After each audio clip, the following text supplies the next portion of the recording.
안녕하십니까. 질병관리청장입니다. 오늘 정례 브리핑에 앞서 이스라엘과의 백신 교환 협약에 대해서 말씀드리겠습니다.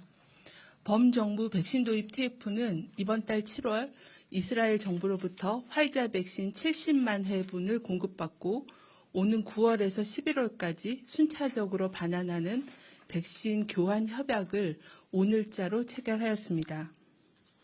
우리나라는 화이자 백신을 유통할 수 있는 콜드체인은 물론 유효기간 내에 70만 회분을 충분히 접종할 수 있는 기반을 갖추고 있습니다. 또한 예방접종 참여율이 높아 단기간에 접종을 마무리할 수 있다는 점을 고려하여 한국, 이스라엘 간의 백신 교환이 성사되었습니다. 한국, 이스라엘 양국은 그간의 외교적 노력을 통해 쌓아온 양국 간의 신뢰를 바탕으로 코박스 출범 논의 시부터 유사 입장국으로서 수시로 비공식 협의를 긴밀히 갖고 백신 협력을 논의해 왔습니다. 올해 5월 이스라엘 외교장관 방한 등 다양한 계기에 한국, 이스라엘 양자 간 백신 협력 방안을 논의하였으며 이 같은 노력을 바탕으로 백신 교환을 추진하게 되었습니다. 이번에 도입되는 교환 백신 활용 방안 등에 대해 설명드리겠습니다. 이스라엘과의 백신 교환을 통하여 공급되는 화이자 백신 70만 회분은 7월 7일 오전 7시 15분에 인천공항에 도착할 예정입니다. 이번 도입된 백신은 이미 우리나라에서 허가를 받은 벨기에 생산분이며 이스라엘에서도 7월 접종에 활용하고 있는 백신입니다. 도착 후에 신속하게 접종에 활용할 수 있도록 즉시 통관을 완료하여 긴급 사용 승인을 하고 식품의약품안전처에 자체적인 품질 검사를 마치고 국내 접종 기관으로 배송하여 7월 13일부터 예방접종에 활용할 예정입니다. 이번에 공급되는 화이자 백신 70만 회분은 7월에 공급될 예정인 백신 1000만 회분과 함께 예방접종에 사용하여 국내 예방접종 속도를 높이도록 하겠습니다. 먼저 수도권 방역 안정화를 위해 서울, 경기 지역을 대상으로 7월 13일부터 지자체 자율접종을 조기에 시행합니다. 특히 확진자가 집중된 서울, 경기 지역에 화이자 백신 34만 명분을 공급하여 7월 13일부터 2주간 대민 접촉이 많은 직군에 대한 단기 집중 접종을 시행할 계획입니다. 이를 위해 해당 지자체별로 대민 접촉이 많아 전파 위험이 큰 직종 등 대상군을 선정하여 7월 13일부터 예방접종 센터에서 접종을 시작합니다. 이와 함께 7월 말에 시행되는 지자체 자율접종의 규모를 확대하여 시행할 계획입니다. 당초 7월 말에 44만 명 규모로 계획되었던 지자체의 자율접종은 이스라엘 도입 물량을 반영하여 80만 명으로 확대하여 시작합니다. 당초 7월 28일부터 접종 예정이던 교육, 보육 종사자 중에 어린이집, 유치원, 그리고 초등학교 1, 2학년 교직원과 돌봄 인력 38만 명에 대한 접종 일정을 앞당겨 7월 13일부터 전국 예방접종 센터에서 접종을 시작합니다. 사전 예약은 7월 8일부터 7월 10일 18시까지 진행되며 예약 대상자에게는 내일까지 개별 문자로 예약 방법을 안내해 드릴 예정입니다. 정부는 이스라엘로부터 받은 화이자 백신 70만 회분은 국내 백신 접종이 상당 부분 진행될 것으로 예상되는 시점인 9월부터 11월까지 순차적으로 반환할 예정입니다. 1년 반 이상 코로나19 대유행이 이어지고 있으나 아직까지 전 세계적인 백신 공급은 제한적인 상황입니다. 백신이 전 세계 적재적소에 효율적으로 사용될 수 있도록 정부는 백신 교환을 적극 활용할 계획입니다. 4분기에는 충분한 백신 물량을 가지고 접종을 시행하겠다고 말씀드린 바 있습니다.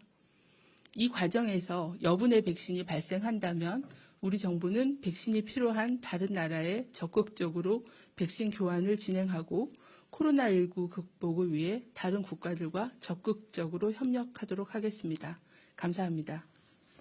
네, 그럼 백신 교환과 관련된 질의응답 먼저 진행하겠습니다. 현재 두 분 기자님 질문이 있습니다. 혹시 백신 교환과 관련된 질의 답변을 먼저 진행하겠습니다. 첫 번째, 중앙일보 이우림 기자님 질문 있습니다. 이스라엘 화이자 백신과 관련되어서 질문 주셨습니다.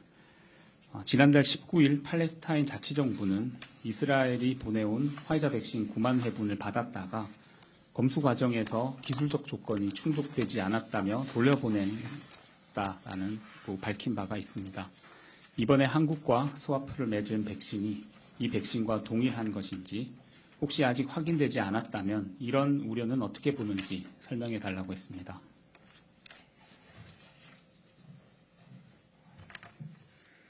네, 이스라엘과 팔레스타인 간에 진행된 백신 수합에 대해서는 세부적으로 말씀드리기는 어려운 점이 있습니다. 하지만 저희가 팔레스타인으로 실제 선정되었던 백신과는 다른 백신으로 저희가 파악을 하고 있습니다. 말씀드린 대로 우리나라에 교환되는 백신은 이스라엘에서 현재 사용되고 7월 접종에 사용되고 있는 백신으로 품질에 문제가 없고요. 아울러 국내 도착 후에 식약처의 품질 검사를 실시할 예정으로 국민들에게 안전하게 접종을 받을 수 있도록 만전을 기하도록 하겠습니다. 네. 다음은 접종 대상과 관련된 질문 몇 분 주셨습니다. JTBC 최승훈 기자님 질문입니다. 이스라엘에서 공급받은 화이자 백신을 대민 접촉이 많아서 전파 위험이 큰 직종에 접종한다라고 했는데 구체적으로 어떤 직종이 여기에 포함되는 것인지 궁금하다고 질문 주셨습니다. 직종 외에 연령에 대한 기준도 고려하고 있는지 질문하셨고, 관련돼서 조선일보 김태주 기자도 이스라엘과 스와프로 체결받는 백신 70만 회분의 구체적인 접종 대상이 궁금하다 질문 두 가지 있습니다. 네, 그 대민 접촉이 많은 직군에 대해서는 현재 이제 경기하고 서울에 34만 회분의 백신이 지자체 자율접종 물량으로 먼저 1차적으로 공급이 될 예정이고요. 서울, 경기의 지자체 시도는 해당 지자체의 유행 상황을 반영해서 전파 차단을 위해서 시급하게 접종이 필요한 그런 대민 접촉이 많은 직군을 지자체에서 일단 선정을 할 예정입니다.